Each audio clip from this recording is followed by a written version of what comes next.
नमस्कार मित्रों, गोलचक्र के YouTube चैनल पे आप लोगों का स्वागत है। मेरा नाम है नवीन कुमार। हम लोग यूपीपीसीएस मेंस का जीएस फोर्थ पेपर मतलब इथिक्स वाले पेपर को पूरी तरह एनालिसिस के बेस पर डिस्कशन करने का प्रयास कर रहे हैं। मेरे प्यारे भाई, 6 वॉल्यूम आपका समाप्त हो गया है। 8 वॉल्यूम में से 7वां वाला वॉल्यूम आपका प्रोसेस में है। भारत एवं विश्व के नैतिक विचारक तथा दर्शन शास्त्र, ये वाला आपका जो है टॉपिक चल रहा है। फिलहाल एक क्लास हमने इसमें ले लिया है वैदिक नैतिक संहिता की वर्तमान प्रासंगिकता, उसको पूरा डिटेल से लिया है और किस प्रकार के आप आंसर लिखेंगे 150 वर्डों में, वो भी हमने पूरा डिस्कस किया हुआ है। आज आपकी बारी है उपनिषदों की। तो उपनिषद एक बेहतर जो है टॉपिक है। यहां से क्वेश्चन आता है, वेद और उपनिषद में विभेद करने को लेकर के क्वेश्चन आता है, उपनिषद की वर्तमान प्रासंगिकता को लेकर के क्वेश्चन आता है। तो काफी मोस्ट इंपॉर्टेंट है उपनिषद, ठीक है ना। तो थोड़ा सा देखते हैं कि भाई उपनिषद जो होते हैं वे क्या हैं और उनकी प्रासंगिकता जो है वर्तमान डायमेंशन से क्या हो सकती है। फिलहाल मैं आपको बताते चलूं कि उपनिषद जो होता है ये एकेश्वरवाद पे फोकस करता है। ये जो उपनिषद है यह कर्मकांडों का विरोध करता है, रूढ़िवादिता का विरोध करता है। उपनिषदों में कहा गया है कि यज्ञ जो होती है वो टूटी नौका के समान होती है, ठीक है ना। तो ये ज्ञान पर बल देता है, ये आध्यात्मिक ज्ञान पर बल देता है। ये जो है एक प्रकार से साइंटिफिक सॉल्यूशन निकालने के प्रयास में जो है हमेशा तत्पर रहता है। आते हैं थोड़ा सा पढ़ के समझते हैं कि उपनिषद केवल आध्यात्मिक ग्रंथ नहीं बल्कि मानव जीवन, समाज, शासन और नैतिकता से जुड़े ऐसे सिद्धांत प्रस्तुत करते हैं जो वर्तमान में अत्यंत प्रासंगिक हैं, जो वर्तमान में आज भी क्या है, अत्यंत प्रासंगिक हैं, या आप बोल सकते हैं भूमिका के रूप में, ठीक है ना। तो अगर हम कहें कि साहब इसकी प्रासंगिकता क्या है, तो प्रासंगिकता हमको कई रूपों में दिखाई पड़ती है। इसके अलावा नेक्स्ट पेज पे और भी प्रासंगिकता हमने लिखा है।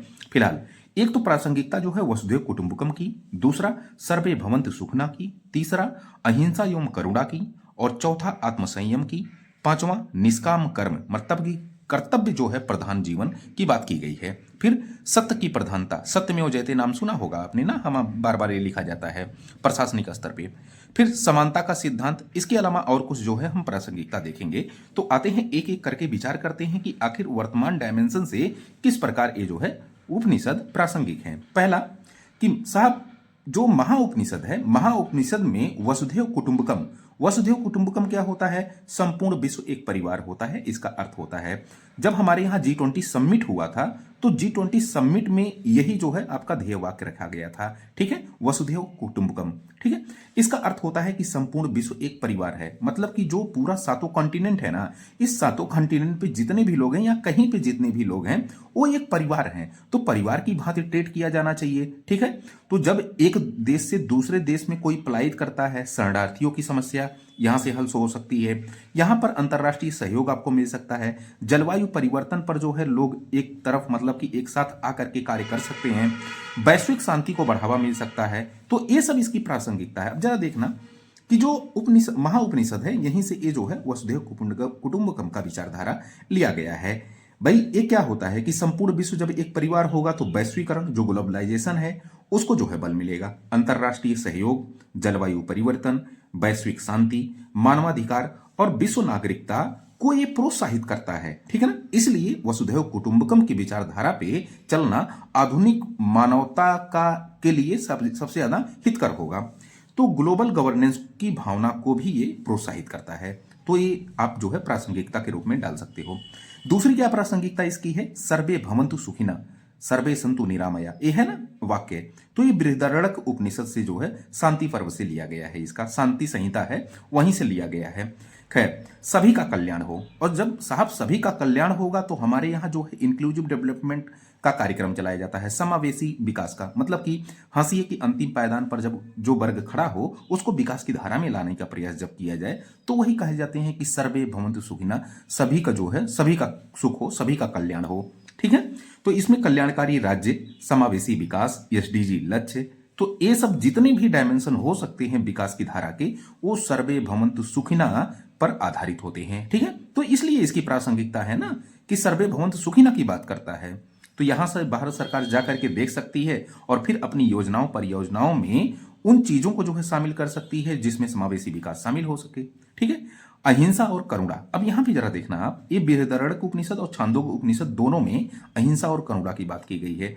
तो साहब हमारे यहाँ जो है हिंसा बहुत ज्यादा है, आतंकवाद बहुत बड़े पैमाने पर है। देखिए हमारे यहाँ ही नहीं, केवल हमारे ही यहाँ नहीं, जब आप जो है जैसे पहलगांव अटैक हुआ, दिल्ली कार ब्लास्ट हुआ, ठीक है ना, इसके अलावा और भी तमाम जो है आतंकवादी घटनाएं होती रहती हैं, तो उसके लिए ये काफी प्रासंगिक है ना। असहिष्णुता की जो भावना रहती है, मॉब लिंचिंग के तहत लोगों को मार दिया जाता है। अरे भाई, आप अगर जो है उपनिषदों की प्रासंगिकता देखोगे तो यहां पर अहिंसा और करुणा पर बल दिया जाता है, ठीक है। फिर आत्मसंयम। अब आत्मसंयम क्यों जरूरी है? एक प्रशासन के स्तर पे बेहद जो है ये आत्मसंयम का जो मूल्य है, ये जो गुण है, ये बेहद जरूरी है, ठीक है।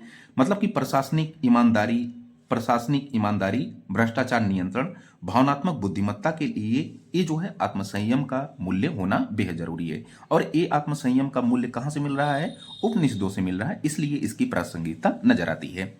फिर निष्काम कर्म, मतलब कि कर्तव्य प्रधान की प्रधानता पर जोर दिया गया है। हम देखिए परिणाम पर जोर देते हैं, मतलब कि हमारा हम टारगेट रहे कि नहीं हमको यूपीएससी निकालना। अरे भैया, आप प्रोसेस पर जोर दो ना, आप कर्तव्यों पर जोर दो। आप मतलब कि जो है अपने कर्तव्य अच्छे से करोगे तो परिणाम आना तय है। जो भी कर्तव्य आपका होगा उस हिसाब से आपका परिणाम आना तय है। तो यहां पर लोक सेवा की भावना जनरेट होती है। परिणाम से अधिक प्रक्रिया शुद्धता पर बल दिया जाता है। करुणा आप में होगी तो ये जो है निष्काम कर्म या कर्तव्य प्रधान जीवन यहां पर प्रोत्साहित होता है। इसकी ये प्रासंगिकता नजर आती है। फिर सत्य की प्रधानता। हम कहते हैं कि साहब सत्यमेव जयते मुंडकोपनिषद से लिया गया है। अगर सत्यमेव जयते हम अपनाते हैं तो मतलब कि हमारे अंदर ट्रांसपेरेंसी होगी, प्रशासन के अंदर सत्यनिष्ठा होगी, गुड गवर्नेंस होगा, निष्पक्षता होगी। तो ये सब तो मूल्य बेहद जरूरी है ना प्रशासन के स्तर पे। तो इसलिए इसकी प्रासंगिकता है। लगे हाथ, समानता का सिद्धांत भी दिया गया है इसमें। तो जो समानता का सिद्धांत है ये हमारे संविधान के अनुच्छेद 14, अनुच्छेद 15 है ना, जो समानता का अधिकार नहीं है अनुच्छेद 14 से लेकर के 18 तक, उसके अनुकूल मालूम पड़ता है। मानव गरिमा के अनुकूल मालूम पड़ता है। सामाजिक न्याय मतलब कि सोशल जस्टिस के अनुकूल मालूम पड़ता है। इसलिए इसकी क्या है, प्रासंगिकता नजर आती है। आते हैं कुछ और देखते हैं प्रासंगिकता में। अब जरा देखना कि प्रासंगिकता में जैसे एक ज्ञान केंद्रित विकास की बात की गई है।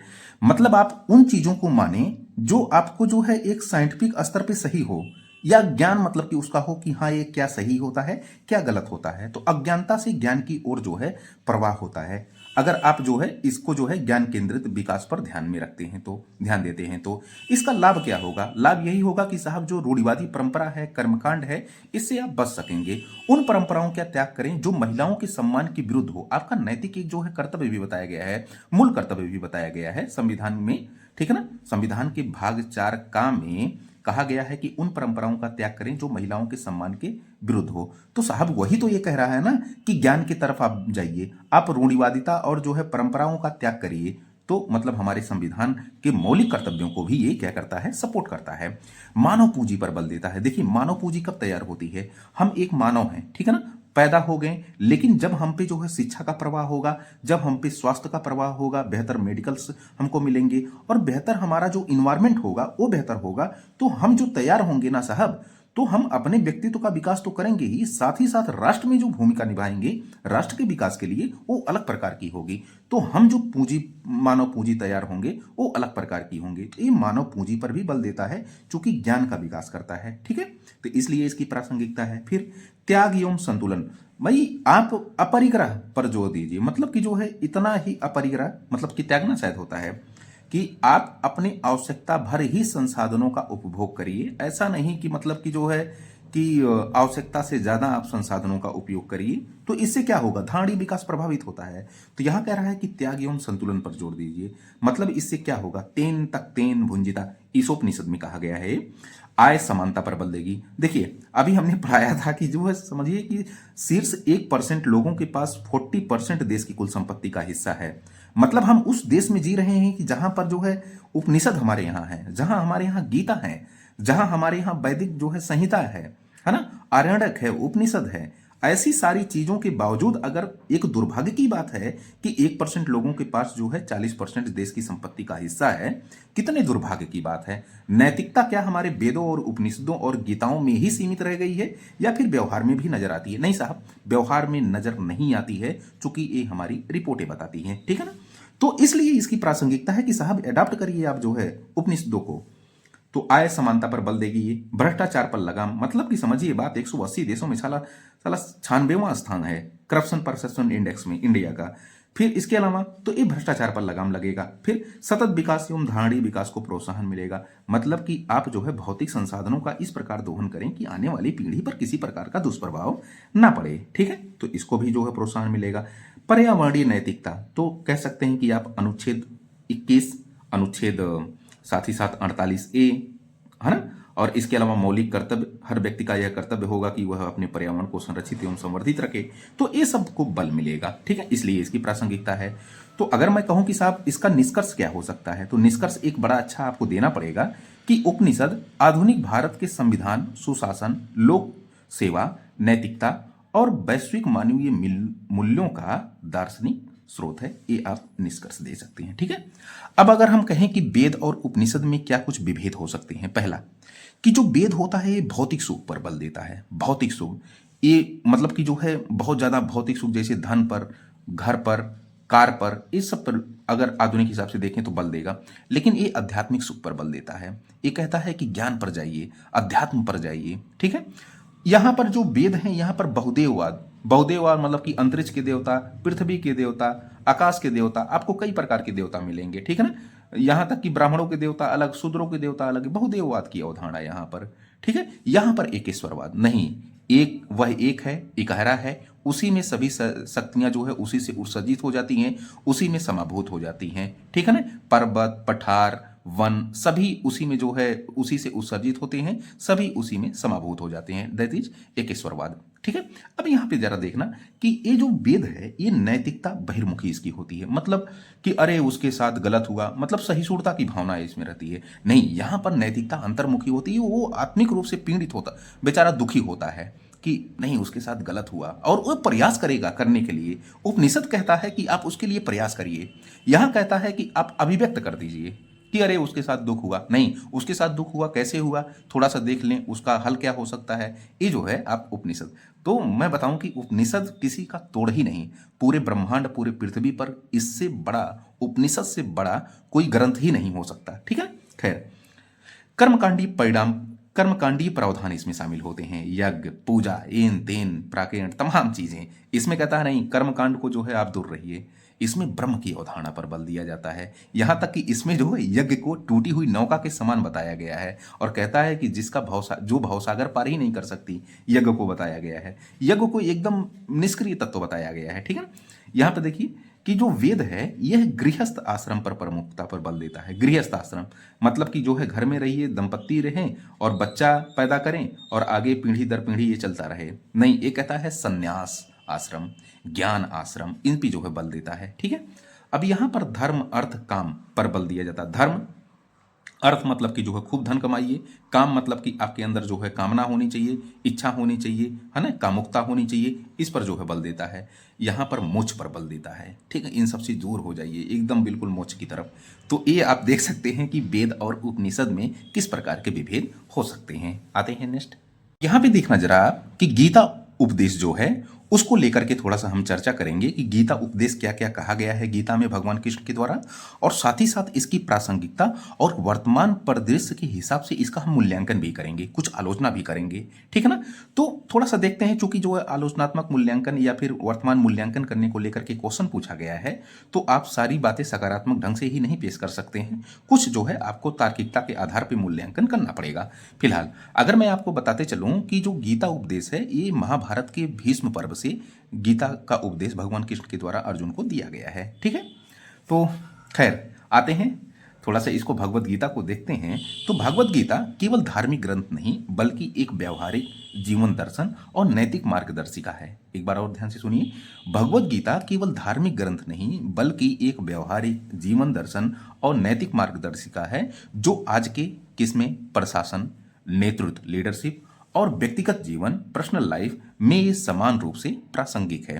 तो ये एक भूमिका आप थोड़ा सा 10-20 वर्डों में, 10-20-30 वर्डों में दे सकते हैं। फिर सवाल है कि साहब जो गीता है उस गीता के उपदेश में कहा क्या कहा गया है, तब तो हम मूल्यांकन करेंगे ना कि वर्तमान इसकी प्रासंगिकता क्या है, इसका मूल्यांकन हम किस प्रकार कर पाएंगे, ये सही है या गलत है। ठीक है, तो पहला है इसमें कर्म के जो है सिद्धांत दिए गए हैं, और कर्म के सिद्धांत जो दिए गए हैं उसमें निष्काम कर्म की बात की गई है, मतलब कि आप कर्म तो करते रहिए लेकिन फल की इच्छा मत करिए। तो क्या आपको लगता है कि आधुनिक परिदृश्य में कि फल की इच्छा ना करना आपके जो है प्रक्रिया को कमजोर कर सकता है कि आप कार्य करते जाइए और फल की इच्छा ना करिए। फिलहाल फल की इच्छा से रहित कर्म की अवधारणा पर बल दिया गया है, ये गीता। अभी हम मूल्यांकन करेंगे सारा कुछ। फिर स्थिर प्रज्ञ अवधारणा पर बल दिया गया है। स्थिर प्रज्ञ अवधारणा क्या होती है कि जैसे यह कहता है कि जो व्यक्ति निष्काम कर्म की भावना को तन मन योग वचन कर्म से जो है आत्मसात करता है, वो जो है क्या कहलाता है, स्थिर प्रज्ञ अवधारणा कहलाता है। यहां पर सीधा सा समझिए आप ये कि जैसे सुख और दुख दोनों में एक जैसा स्थिति जैसा व्यवहार करना, ठीक है ना, हानि लाभ दोनों में एक जैसी स्थिति का व्यवहार करना। अरे मेरे प्यारे भाई, कुछ जो है हमारे यहाँ सामाजिक मूल्य भी है। कोई मरता है तो अलग प्रकार के सामाजिक मूल्यों के हिसाब से हमको व्यवहार करना पड़ता है, और किसी की शादी होती है तो अलग प्रकार से। अब कहिए कि आप एक ही प्रकार से स्थिर अवस्था में होकर के स्थिर प्रज्ञ अवधारणा पर आधारित आप व्यवहार करिए, नहीं, ऐसा नहीं हो पाएगा, ठीक है ना। तो ये कुछ आप आलोचना कर सकते हैं। फिलहाल जो भगवत गीता है यह बोलती है कि जो व्यक्ति निष्काम कर्म की भावना को मन योग वचन कर्म से आत्मसात करता है उसको जो है स्थिर प्रज्ञ अवधारणा कहते हैं। सुख दुख हानि लाभ में स्थिर अवस्था में बना रहना, ये क्या कहलाता है, स्थिर प्रज्ञ अवधारणा। तो आप मूल्यांकन कर सकते हैं मेरे हिसाब से। अवतारवाद, देखिए अवतारवाद धर्म की हानि पर अवतार होता है भगवान कृष्ण का या भगवान का। तो यहां पर आप समझिए बात ना कि अवतारवाद क्या है। अवतारवाद तो यही है ना कि कोई आएगा तो फिर जो है वो चीजें सही करेगा। अरे भाई, तुम्हारी जिम्मेदारी नहीं है साला, तुम जो है पर्यावरण को इतना ज्यादा नुकसान कब पहुंचा दिए हो, तुम्हारा पारिस्थितिकी तंत्र इतना गड़बड़ हो चुका है, तुम्हारी जैव विविधता पूरी हास हो चुकी है, अरावली पर तुम जबरदस्ती जो है हस्तक्षेप करने का प्रयास कर रहे हो। PM 2.5 साला जो है 400 से ज्यादा क्रॉस कर गया है। इतनी स्थिति खराब हो गई है कि पारिस्थितिकी पदचिन्ह इतना ज्यादा बढ़ गया है कि जैव विविधता इतनी घट गई है कि आने वाले 2030 तक आपको डबल पृथ्वी की जरूरत पड़ने वाली है। ये सब क्या है, ये आकर के भगवान कोई ठीक करेगा? तो अवतारवाद की संकल्पना मुझे ठीक नहीं लगती प्राइवेटली रूप से। फिलहाल धर्म की जब जब हानि होगी तो कब धर्म की हानि होगी, कब धर्म की हानि नहीं हुई? क्या जो है आने वाले 2000 साल बाद जो है धर्म की हानि होगी? इतनी धर्म की हानि नहीं हो रही है। क्या हम धर्म को जो है पर्यावरण या जलवायु परिवर्तन को धर्म की हानि नहीं मानेंगे, या फिर जो है अमानवीयता धर्म की हानि नहीं मानेंगे, या आतंकवाद को धर्म की हानि नहीं मानेंगे? कब आखिर जन्म ले वो भगवान? तो ये मतलब कि कुछ मेरे हिसाब से अवतारवाद ठीक नहीं है, ठीक है, पर्टिकुलरली मेरा विचार है। फिलहाल भगवान कृष्ण जो है इस पर जो है अवतारवाद पर अपना विचार देते हैं कि भाई धर्म की हानि होगी तो हम आएंगे। वर्ण व्यवस्था, देखिए वर्ण व्यवस्था आप जो है ब्राह्मण क्षत्रिय वैश्य शूद्र का प्रावधान करते हो भगवत गीता में, लेकिन अब समझिए ना वहां पे कि हमारा जो कॉन्स्टिट्यूशन है, हमारा जो कानून है, इसकी मान्यता नहीं देता है, ठीक है। तो वर्तमान मूल्यांकन आप कर सकते हैं। फिर देखिए यहाँ पे कर्म फल और पुनर्जन्म की बात की गई है, और कहा गया है कि आत्मा जो है वो अमर है, जो कर्मों के अनुसार जो है पुनर्जन्म पाती है। तो ये जो है कर्मफल और पुनर्जन्म।